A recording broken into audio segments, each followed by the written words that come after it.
mana sa akin? Pareho tayong wala, Juliana. At hindi ako galit dun.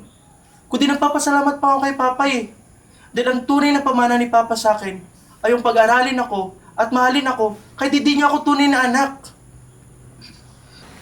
Pa, kamusta nararamdaman mo po? May kailangan ka po ba?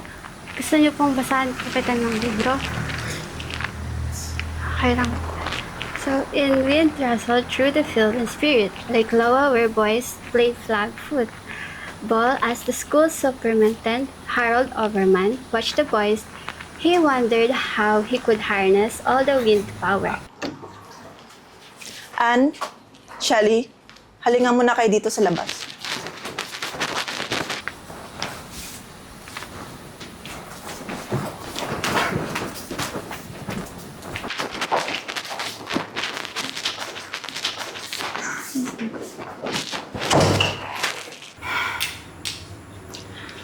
Masyado na kayong sip-sip kay Papa. Dahil lang malapit na siyang mamatay, bigla kayong nagkakamalasakit sa kanya. Huwag na kayong mag-abala. Dahil sisiguraduhin ko na mapapasakin ang karamihan sa ari-arian ni Papa. Ate naman, alam mo hindi yan totoo. Bakit ganyan ka mag-isip? Totoo yung malasakit namin para sa kanya. Hindi mo ba mahal si Papa? Pamana lang ba iniisip mo?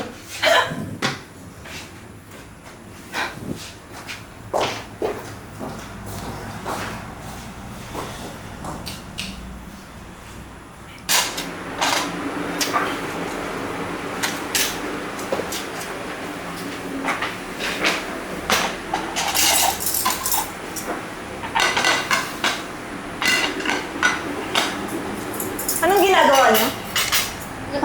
Nagsasandok po para kay Papa ko. Alis! Ako nang bahala dito. Hindi, kaya po namin ito, ate. Sabi ko alis, di ba? Alis!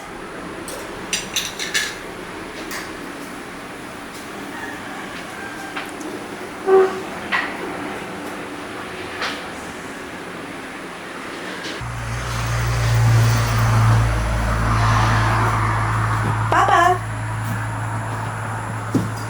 Hindi po ako pumasok na opisina ngayon.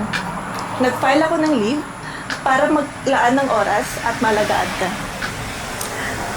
Napunasan na din kita kanina para gumana pakiramdam mo. Sumusobra na talaga si Ate Juliana. Tayo nag-aalaga araw-araw, pero siyang gumagawa. Paano kung isipin ni Papa na hindi natin siya mahal? Kasi ang galing-galing ni Ate magpanggap na siya lang yung may malasakit.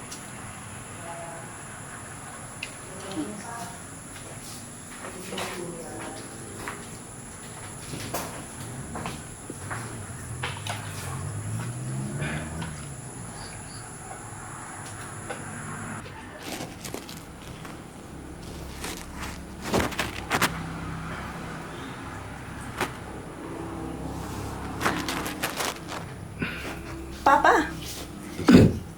Oh, gising ka na pala. Pupunasan sana kita para gumana yung pakiramdam mo. Teka lang. Wag na. Juliana, di ba bang tawagin yung dalawang kapatid mo? May importante lang akong gustong sabihin sa inyo. Sige po, Papa. Sige na.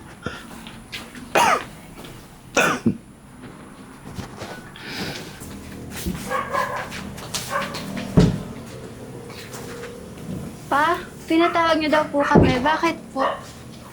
Pa, kamusta yung pakaramdam mo? Parang lumalala na yung sakit mo. Eto po, Papa. Tubig.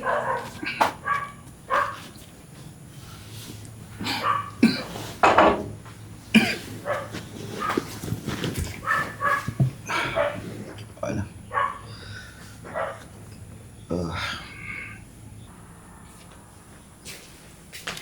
Van?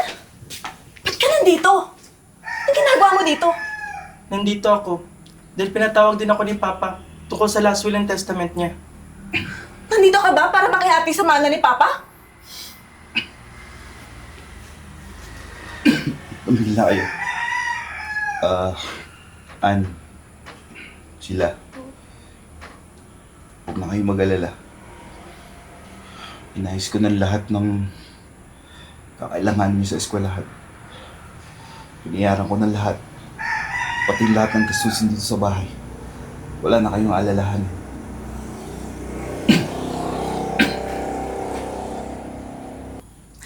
Pa! Ano ibig mo sabihin? Sinasabi bang wala kay Papa Mana sa akin? Pareho tayong wala, Juliana. At hindi ako galit dun. Kundi nagpapasalamat pa ako kay Papa eh. Dahil ang tunay na pamana ni Papa sa akin ay yung pag-aralin ako at mahalin ako kahit hindi niya ako tunay na anak. Hindi pwede to. Ako ang nagpagod at nagpuyat para alagaan ka, Papa! Juliana, alam ko ang totoo. Alam ko lahat ng ginagawa mo. Oo, alam lahat ni Papa yung pinaggagawa mo. Kaya napakabit siya ng CCTV sa bahay na ito. Kahit wala siya, para makita niya kung anong pinagagawa mo sa kapatid mo. Hindi. Hindi ako papayag! I hate you, Papa! At isa pa, may sinabi si Papa sa akin na kailangan mo na maghanap ng sarili mong bahay. Dapat hindi ka nakadepende lagi sa kanya.